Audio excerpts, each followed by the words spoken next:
Good morning, and thank you for joining our webcast today that will explore how efficient is your cross-asset margining. My name is Steve Edge, Principal of Asia E-Trading, and I'll be your host and moderator today. With the rise of Asia brokers seeking to do more business across a wider array of asset classes, cross-asset margining efficiently and effectively has become an unintended consequence for the industry. But before we get into that, we should introduce our very knowledgeable industry experts who will lend insight into this conversation. We're joined by Chris Rojek, Head of Pre-Sales, Front Arena APAC Capital Markets, SunGard; TK Yap, Executive Director and Head of International Business, OCBC Securities; Matthew Peng, CEO, UOB Bullion and Futures Limited; and Sam Ahmed, Managing Director and Founder of Deriv Asia. Welcome, panelists, and thanks for joining us today. Good morning. Good morning. Good morning. The West has been largely preoccupied complying with regulations and deleveraging businesses for the last few years. This has afforded an opportunity for Asia's sell sides to expand abroad and offer more products and services. With this expansion, inevitably comes growing pains, not the least of which is cross-asset margining. Questions beg, such as where are the best strategies for minimizing risk or pricing risk? Is cross-asset margining a problem for the clearer, the CCP, or the broker? Where does OTC fit into all of this? And many other questions will be addressed in our webcast. How efficient is your cross-asset margining? But before we begin hear from our panelists, let's hear from the audience. I'd like to start with our first opinion poll of 3.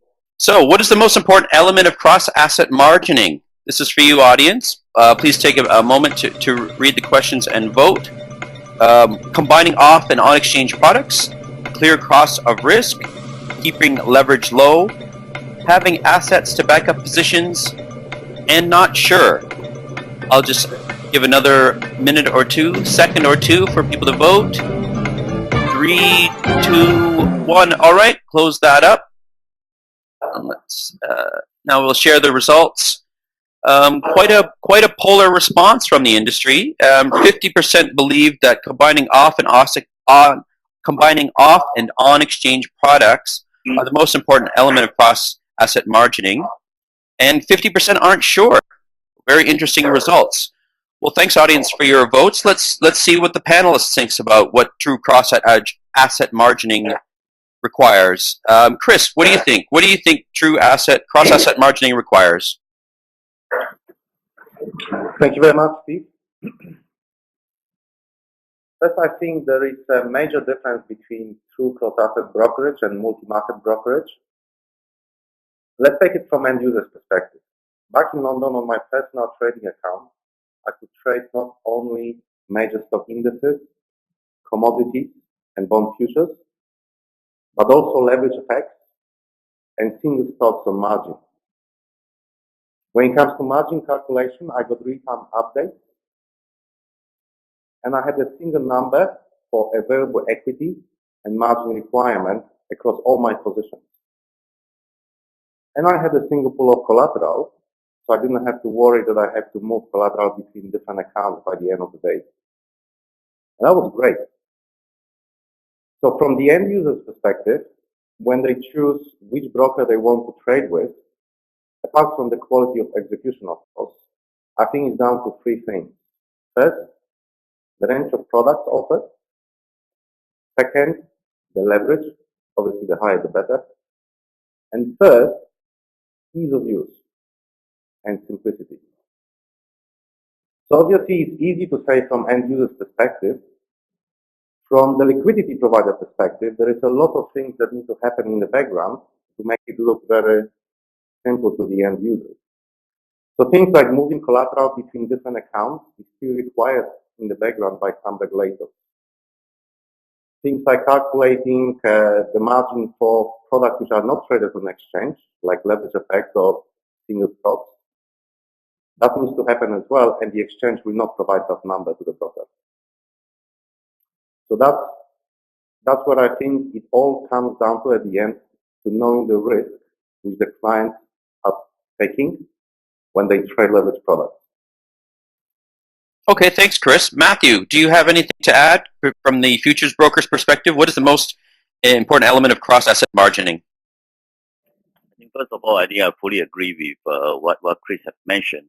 And then from my end, as a future broker, we also see there's a demand for customers to looking for the future broker to not only offer exchange traded product, future exchange traded product, also ability to offer others products such as leverage FX, such as security under one portfolio.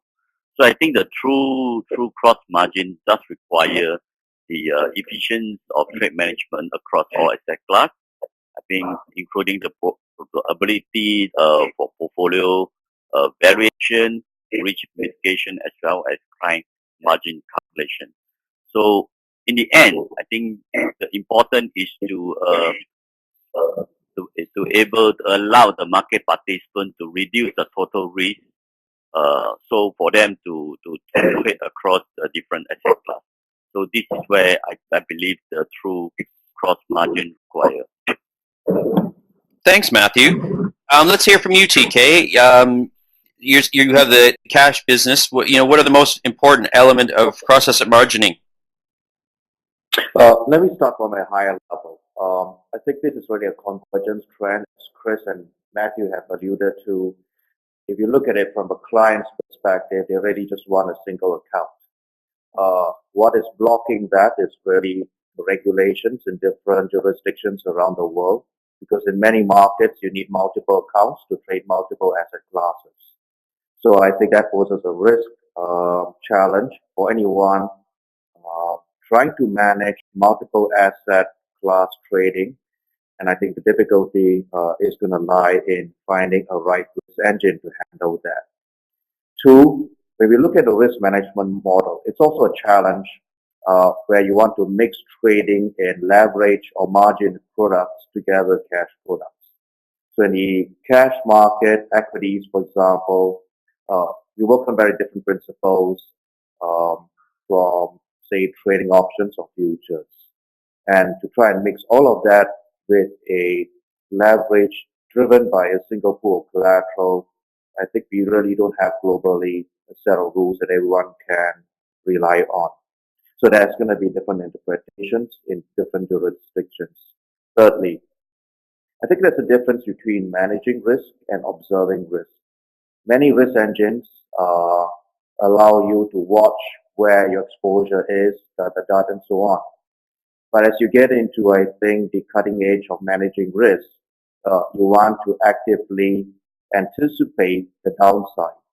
So in stocks, for example, you don't want to be reactive because by that time your recovery and the collateral has shrunk. And you want to really be able to see where your trades are going to hit, where your collateral pool is going to shrink to, and that's going to have a very different impact beginning of the day compared to end of the day.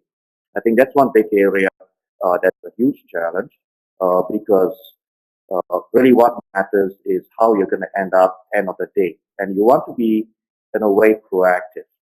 And lastly, I think the other big challenge is really different business units trade in a very different siloed style compared to one another. A lot of them use very different front-end systems.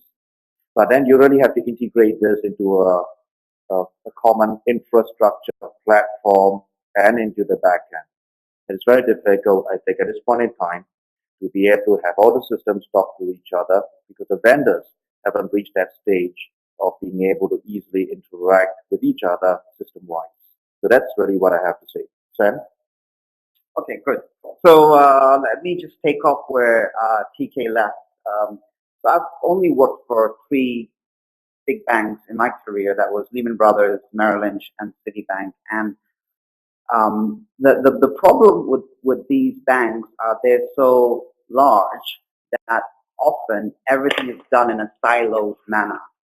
So that, you have your FX trading desk where I used to work, and then you have your credit trading desk, you have equities trading desk, you have your rates trading desk.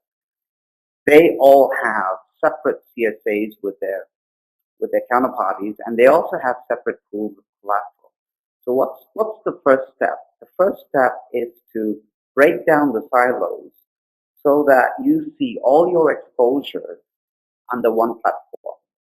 And this means that at any one So how do you do this operationally? The way you do this operationally is, as TK mentioned, you do have your different executing systems. But from a technology perspective, you should have a single trade capture system that STPs from the various executing desks. The middle office will then enrich the data and then ensure that all the trades are captured in a single day across all the trading systems. And the next step would be, this allows for a netting of exposures. So if you have one desk trading credit default swaps and the other desk trading bond options and someone else trading equity and the underlying is the same, then you could net the exposures and your margin requirements will be lower. So that's on the exposure side. On the inventory side, you should have a platform where you can see across all your custodians, across all your Nostro banks, and across all your ICSD accounts, so that at any one point in time, you have a full view of what your inventory is, and if there is a stress in the market whereby the market goes down by 5%, you will immediately know across all your inventory, you have enough assets or collateral to cover the margin. And finally, one more point I want to say is, it's very cumbersome to break down silos. There's two main reasons for this. One is, in a big bank, you need to involve all the departments, not only the various trading desks, but all the support functions like risk, audit, middle office, back office technology. So you need to have change management teams to work with all of them and coordinate the moves. Secondly, and really importantly, is you need to renegotiate your master ISDA and CSA agreements to incorporate all your entities in portfolio if you want to have cross-margining, because CSAs are actually designed to support one entity and one portfolio. So that's what I'm going to say for the first question. Well, thanks, everyone. It seems collateral, silos, regulation are all part of the mix, and not least, of course, is technology. I want to talk about technology for a bit here. Let me ask you, Chris. I mean, here, listening to Sam talk, won't the cost of the technology be too high to manage all these different types of silos, assets, risks, margin, STP from each desk? I mean, what's your perspective on that? This is a very good question. And I think that, first of all, I think all the panelists confirmed, and Matthew said explicitly, there is a big demand for cross-asset offering for the end client. So if there is a demand, there has to be a solution. So I think the question is not, is it too high cost, but the question is how to make it most cost efficient. When it comes to these different silos, which TK and Sam mentioned very clearly, that is the situation, reality that we have right now, typically coming from the fact that there are different best-of-breed execution platforms, and then we end up with multiple back office and middle office risk management solutions. So having said that, I'd like to first of all differentiate between calculating margin for the back office purposes and calculating margin for the risk management purposes. The first one, you cannot even execute a trade if you don't have it. So every broker or every bank which is in the business today must be able to produce either through the clearer or through the exchange, must be able to produce the statement at the end of the day for the client. And I think that doesn't need changing, and that's the way it works. What I see a great opportunity when it comes to IT infrastructure revamp is in the middle office section. Because currently, from what I see at different brokers and banks, there is a lot of silo solutions which manage risk in the middle, and they do it in a siloed way. There is a lot of redundancy, first of all, and secondly, there is also a need for the organization to consolidate risk at the end of the day anyway, which means there is an overhead in manually consolidating these numbers, and there is a huge operational risk if it's not done by a proper vendor solution. So when I think about this, first of all, there is demand. Secondly, there is an operational risk which requires investment.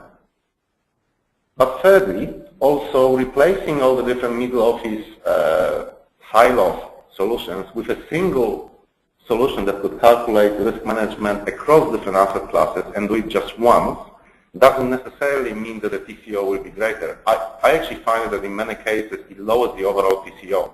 And then if we take into account also the overhead and the operational risk, that seems like a no-brainer to me. Okay, thanks, Chris. TK, I mean, what's your perspective on the cost of technology in your growing business? Well, I got 4 points here. First of all, from our perspective, what we need from technology and the vendors that we use, an optimal trading architecture, B, robust reliability, C, a fast time to market, and D, a very scalable cost structure. We look at it from the vendor solutions that we see put in front of us. Scalability is very important because that allows you to reduce your costs as you increase your business and you stretch yourself out. The design is very critical because you get something that's designed for a purpose that's 10 years ago. You're going to have difficulty growing it because you end up customizing very substantially, and it gets more and more complicated, and it goes downhill from there. I think if you look in the future, you need to find some way to be able to find consolidated risk engines to manage it, rather than currently what you have would be standalone risk engines. And that's really a result of the way siloed businesses operate today. Now, the third point. The problem is, as you go forward and regulations come through, outsourcing will be a big problem. A lot of vendors build their business selling to smaller outfits, be it trading firms, be it smaller brokerages. But nowadays, as you see consolidation amongst financial institutions, the standards that are needed are bank standards. And core banking standards are quite different traditionally from what you see in the investment bank world. So VPNs and so on are a no-no in a bank standard and so forth. So as more and more outsourcing requirements get put out by regulators, I think this is something that's going to affect the way you need to design your vendor solution. And really what it does suggest potentially is that vendors may have to be vendor agnostic, because in the old days you used to have a single vendor selling you the entire chain. That I think may not fully be the case going forward, because the vendor may need to be able to plug in multiple vendors into the system and be able to talk to each other. Lastly, cost, which is really your point. A lot of banks and financial institutions find it easier to approve spending if it increases revenue. But it's much harder, especially when business is not growing great guns, to be able to approve spending for back-end investment, for infrastructure, for something where you cannot see if I spend $1, it'll earn me $2. But that's exactly what you need to do if you want to improve your risk management, if you want to get the infrastructure in place. But the problem is the payback isn't immediate. So in today's world, unfortunately, where you look at ROE and you're looking at KPIs, the focus is really on something that increases revenue in the short term, if you can, rather than invest for the longer term. This means across a lot of financial institutions, there will be underinvestment in areas that are going to be critical. Okay, thanks, TK. I think one of the recurring themes or terms that we're hearing from all the panelists is the word risk. So I just want to change the topic a little bit and talk about risk. But before I do that, I want to go to our second opinion poll of the webcast. On which of the following do you base your estimate of the cost of risk? Let's hear what you think, audience. Is that a scenario-based margin, a risk-weighted return, value at risk, a best guess, or I don't know? Oh, I forgot the word no. We'll give you a few seconds to respond.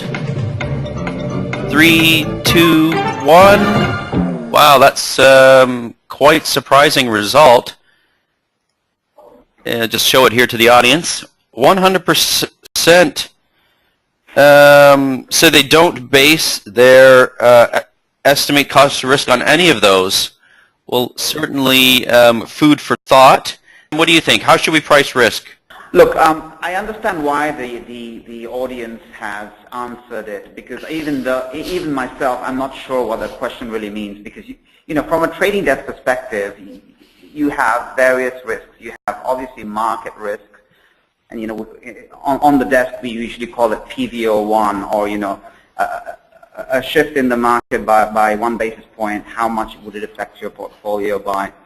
Then you have obviously credit and counterparty risk, which means that obviously across all your counterparties that you're trading with, how many of those counterparties are actually collateralized? And Basil obviously looks at this very closely, not only in terms of, even if you're collateralized, the type of CSA you have, do you have thresholds within the CSA, so on and so forth. So in terms of counterparty risk, there is a huge move by regulators to ensure that if you're trading OTC in the market, that you're fully collateralized in terms of CSAs, and even the type of CSAs you use will have regulatory charge implications, and even the type of collateral you use will have implications. And the third type of risk that we obviously face is operational risk, and that simply means that you have, from a Dodd-Frank perspective, you have what we call, you're trading on a SEF, a swap execution facility, or in other words, an approved platform, which means that you can't really do trades on the telephone. It also means your downstream systems that you have full connectivity and STP, so that at any one point in time, if you have a large margin call against you, that margin call can be then swiftly translated, disputes resolved between the two counterparties, and then the appropriate messaging sent to your back office and your settlement teams to settle the margin in a timely manner. So I would not agree with any of those risks that you have on the poll, because I'm just looking at it purely from a bank's perspective on the trading portfolio. So the three types of risk is market risk, credit risk, and operational risk. Yeah, let me see if I can jump in here because it alludes to an earlier point of managing risk rather than observing risk that I made. I think it really comes down from a broker's perspective of recovery risk, meaning can I get my money back when it goes wrong? In traditional equities, people would usually fund share financing margin based on the intrinsic or breakup value of a stock, which means here's the worst case and here's the kind of price the stock will go down to and trade. So if I sell it off and I liquidate collateral, I can get money back. What the market has also moved on to, and we introduced this several years ago, could be volume driven. So you can have a stock that's not very high quality fundamental, but you're still prepared to finance it with a smaller haircut simply because there's a huge amount of volume traded, which means that if there's 10 million shares traded and I have a position of 3 million shares, I know that I can get rid of it without market impact on the price to any large degree. It doesn't help me if I have a very good stock, but there's no liquidity because I can't recover my money.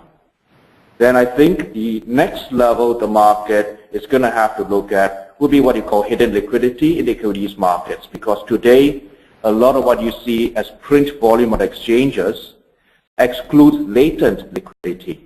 So what you see on the bid and offer isn't truly the total liquidity, and that is where it becomes much harder to price, because then if you went into the dark pools and you worked the block desk, you could actually move millions of a share that's way beyond, multiples beyond what you see as the average daily trading volume.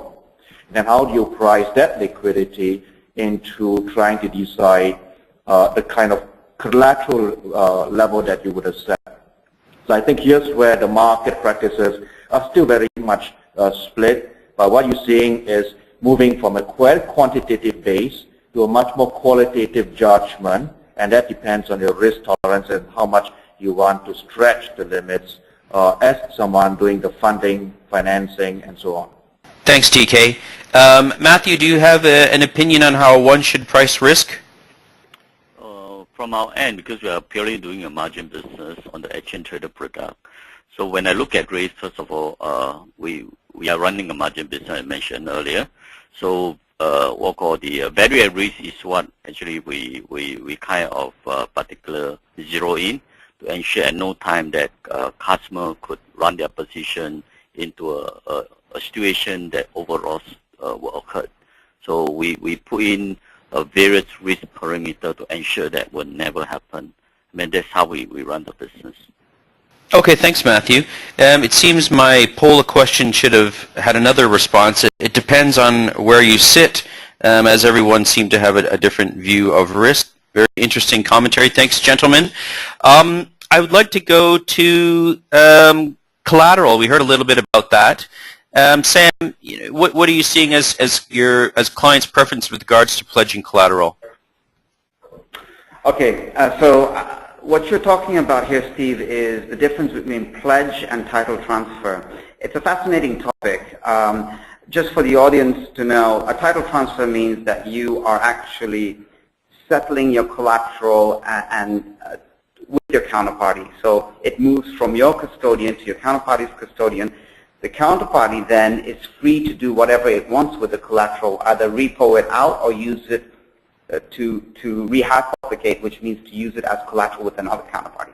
A pledge agreement is different. A pledge agreement is one whereby you will transfer across collateral from your account at a custodian to a pledged account at the custodian. That means that the collateral moves from your personal collateral account to a pledged account, which is also in your name. The only difference this time is that the custodian will block these assets.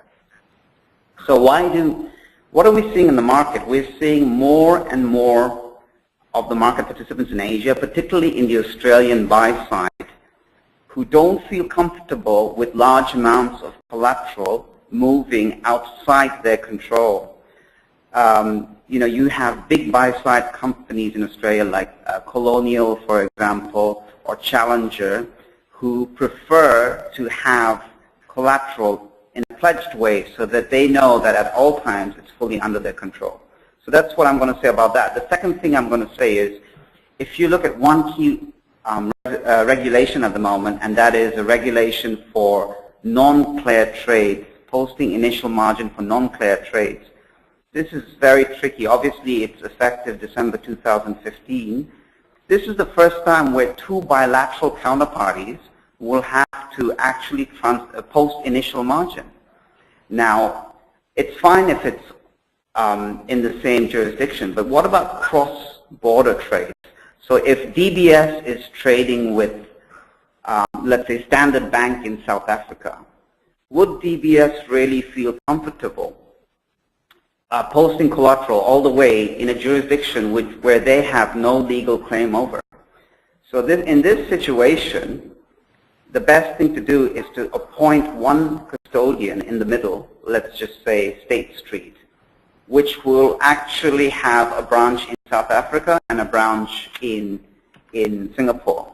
And that way, the clients, DBS and Standard Bank, can just post to their respective pledge accounts. And the collateral does not have to move offshore unless one party defaults. So that's the basic example of the difference between pledge and title transfer. Great. So, Matthew, are you seeing clients' preferences with regards to pledging collateral for margin, or is it simply just cash? For my business, I think mainly cash, but of course, I can see that the demand or desire for client to use collateral as an instrument instead of cash. But currently, our business is still mainly cash, and definitely, I'm aware of this trend. Okay, thanks. TK, do you have anything to add? Sorry. Ability to, in order to, moving forward, to able to provide this kind of services, because this is definitely a trend going forward. any firm who are able to effectively provide collateral management, well, I think you are definitely ahead of the rest of your peer. Our side, yeah. On the security side, another area should explore, particularly for some of the smaller brokerages that get founded in recent times, and they want to start to trade cross-border. You notice that they don't have a very strong balance sheet, but they do have a lot of clients as they grow, especially if they are using an online model. So how do we then decide what trading limits we can approach? One of the things we've actually done is actually go to these small brokerages who then give us a letter of comfort saying ABC custodian or ABC financial institution who stand behind all their trades. And so for that reason, we then give them a trading limit for execution based on a letter that says someone else will pick up all their trades if they don't. So I think that's probably two layers you could also look at here. One would be the tangible assets that you use as collateral, and the other is really using the financial standing of a much larger financial institution behind a smaller one. Okay, thanks. I think one of the key elements to not only this topic but the industry at large is, of course, regulation. And we couldn't have a discussion without something on that. But I wanted to ask our last opinion poll to the audience. How familiar would you say you are with the recent regulations on collateral? Fully familiar? Mostly familiar? Somewhat familiar? No, I need more information. So we'll just give the audience a few seconds to respond to our third and last opinion, and then we'll go to the audience, or we'll go to our panelists to hear what the latest on regulations are in Asia. So 3, 2, 1. All right, thanks a lot, audience. Okay, well, it seems that there is a little bit of deficit in the knowledge on regulations. 67% said somewhat familiar, and 33% said, no, I need more information. Well, you're at the right place because we've got 4 gentlemen who know specifically what's going on in the regulations. Matthew, let's just go to you. Are there any recent regulations that you would like to share? Are there some challenges, some opportunities with engaging in them?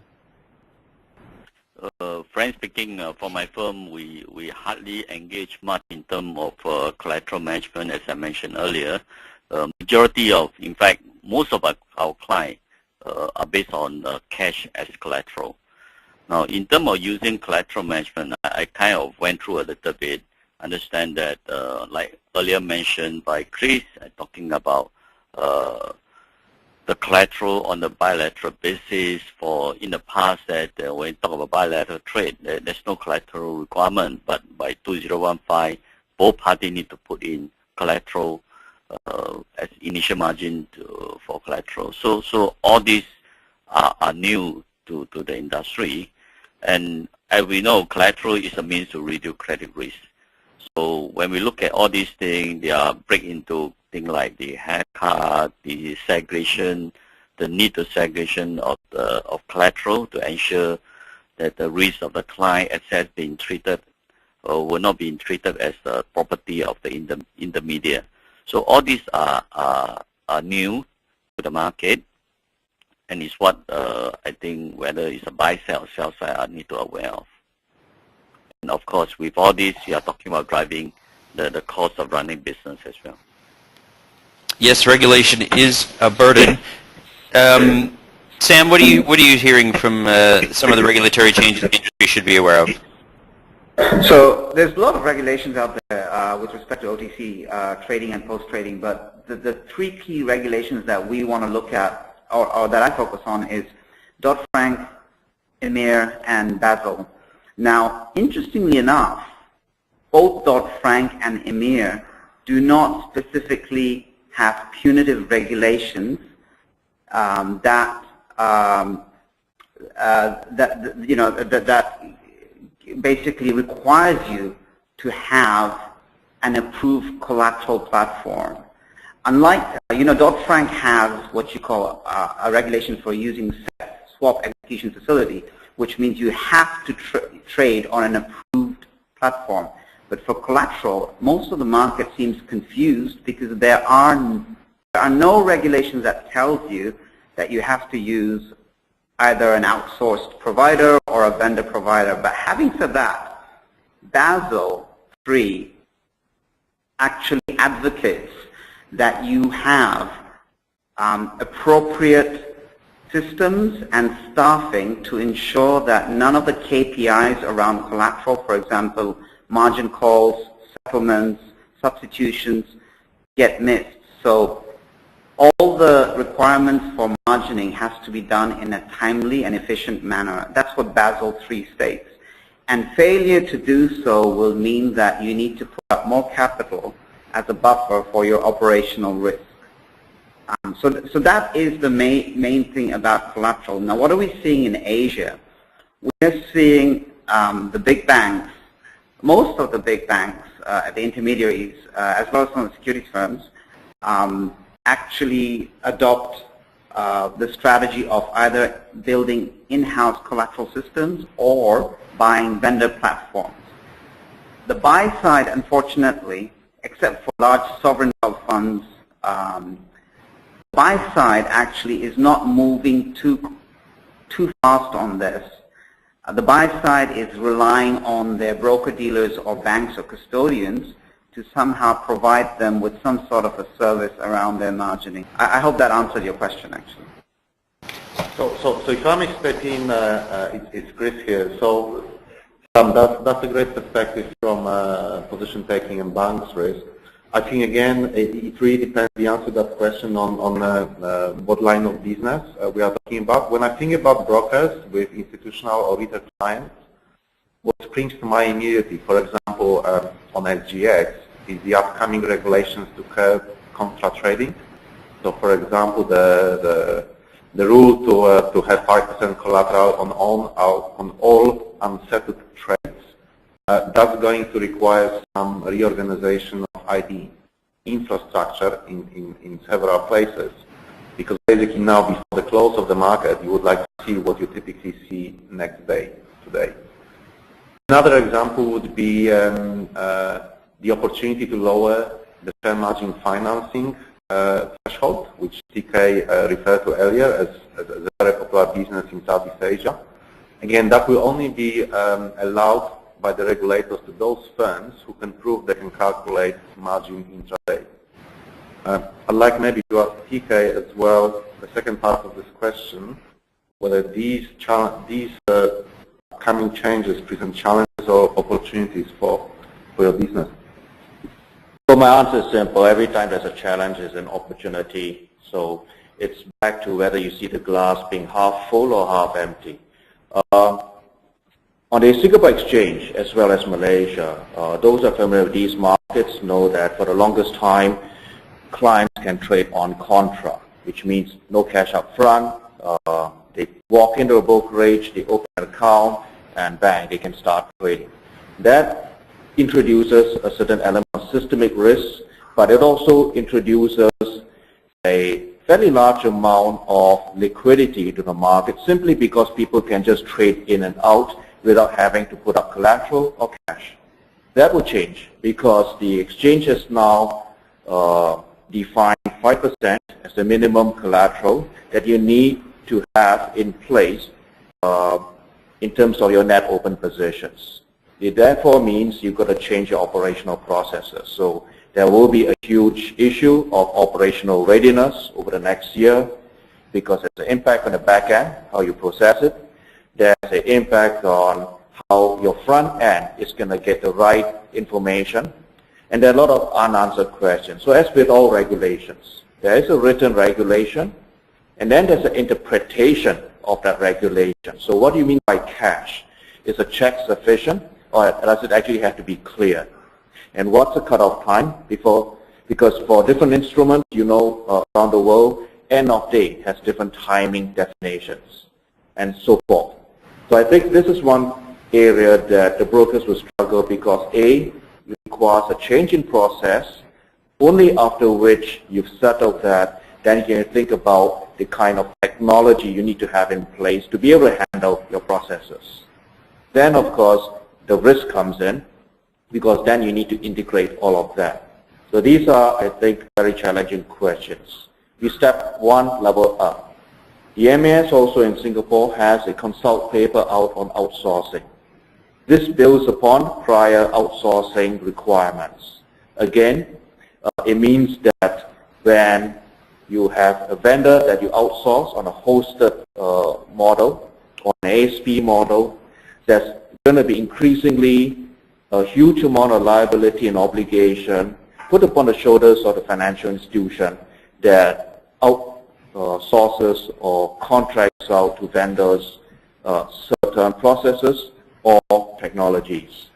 And again, that is going to be open to interpretation. I think that potentially can be a game changer, because it puts right in the eye of a storm the debate between having an enterprise model versus an ASP model.